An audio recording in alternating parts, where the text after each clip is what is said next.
এক ধরে লেছি ও 1 মাস ধরে গোসল করে না। ঠিক আছে তুমি হচ্ছে 1 মাস ধরে গোসল করো না? হ্যাঁ আমি হচ্ছে 1 মাস ধরে গোসল করি। 1 মাস ধরে গোসল করলে তো অসুখ বিসুখ হওয়া যাবে। অসুখ বিসুখ বললে কি আমি তো শীতে দরাই আজকে তোমার গোসল করতে হবে, তোমার এই ক্ষমা চাওয়ানি মাদার সাহেব আমি মাপ আমি গোসল করতে পারবো না। আজকে তোমার গোসল করতে হবে। খালি এইটা কইেন না। না না না, তুমি এই ঘাট থেকে ঘুরে ঘুরে দড়ি বাদ দাও। আমি এসব পোলা মানে দিয়ে তোমার ঘুরে আনাইছি। হ্যাঁ মাদার সাহেব আমার ভুল হয়েছে। ভুল না, আজকে তুমি এখানে গোসল করে আজকে শপথ করে দড়ি গোসল করো। মাদার সাহেব আমি শপথ করে পারবো না। করতে হবে। তুমি এরকম মেলা ফাইজল কি হচ্ছে, আরো পোলাবান নষ্ট বস্ত করে নিয়েছে বুঝছো। তোমার সাথে আরো 10 জন পোলাবান থাকে এবার গোসল করে না, তারপরে বড় ধরনের বেদি হয়ে গেছে বুঝছো, সমস্যা করে গেছে। আমার ক্ষমা করে দিন। না না সমস্যা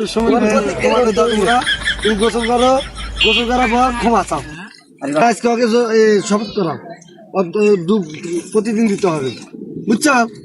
তাহলে শপথ করবে তো? হ্যাঁ করবো শপথ করবো। শপথ করে প্রতিদিন গোসল করতে হবে তোমার। আজকে তো এই শপথ করে আমাদের সাথে, মাদ্রাসা সাহেব কইছে আমাদের সাথে শপথ করবে। হ্যাঁ করতেছি। হ্যাঁ তো আমি শপথ করতেছি যে আমি শপথ করে দেখি যে আজ থেকে প্রত্যেক দিন গোসল করবো।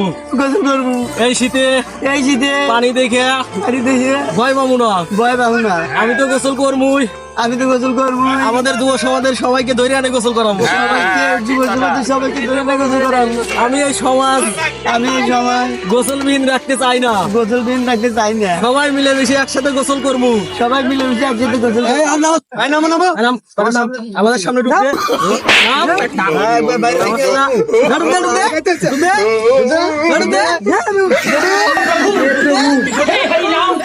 जगन्नाथ प्रेमानंद